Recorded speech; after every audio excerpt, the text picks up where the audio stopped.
I'm one of the few people that will really like to drive affordable housing in Nigeria. But unfortunately, right now in Nigeria, there are no affordable houses. Unfortunately, people may argue about it. Even the government, who used to build government schemes or are still building government schemes, have even now made it more evident that there are no affordable housing. So recently, I was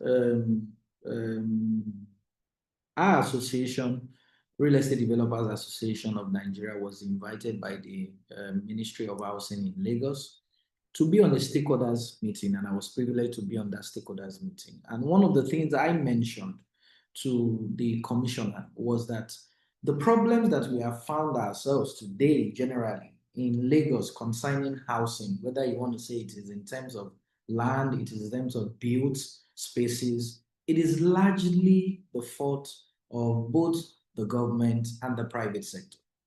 The government have their own parts.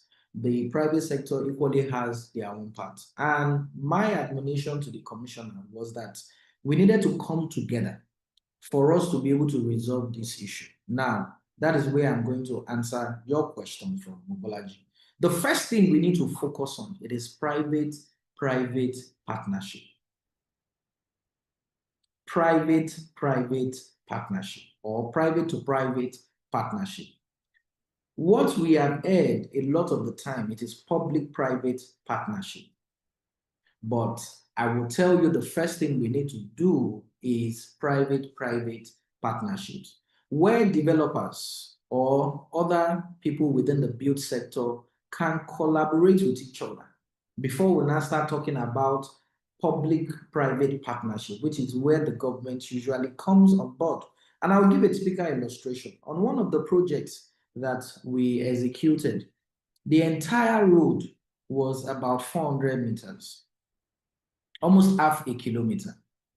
And I realized at some point that it was going to be difficult for our company to entirely fix the road in terms of drainage system or even road construction itself, or even provide lights for that entire street.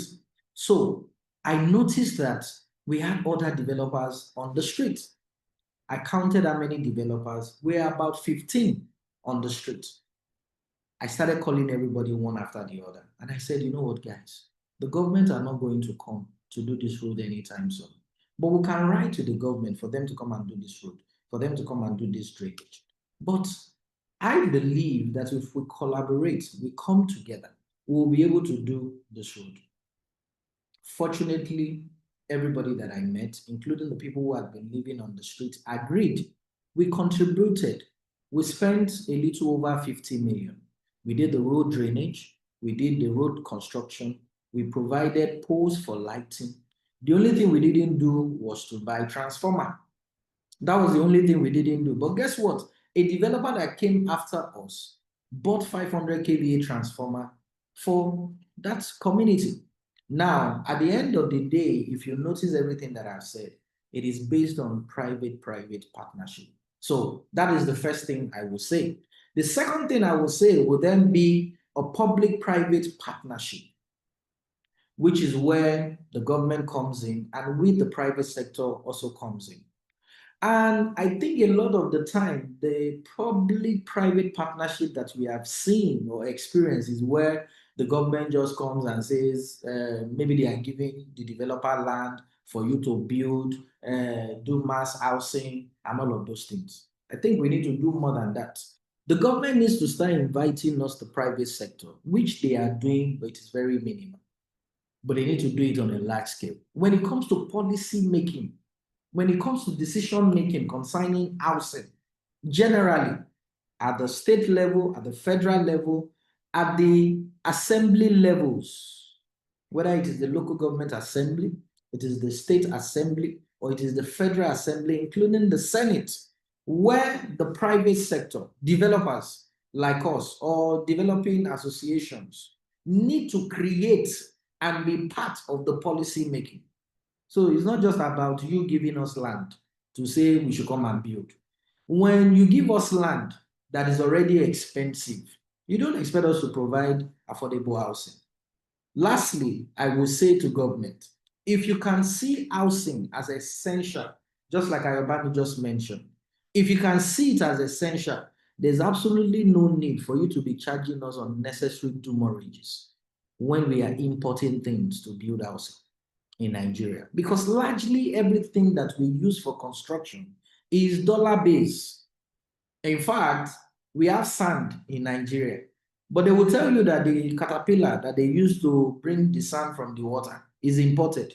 They will tell you the diesel it was crude oil that was refined, that was imported back to Nigeria for them to be able to do it. And all those things are drivers. They are the microeconomies that are driving how it is even difficult for us to have affordable housing. Right now, Nigerian Port Authority is still reviewing charges for importing duties. And there is no way that they are going to review it to come lower. I don't see it coming lower, and they can prove me wrong. Most times when they are reviewing, it is always going higher.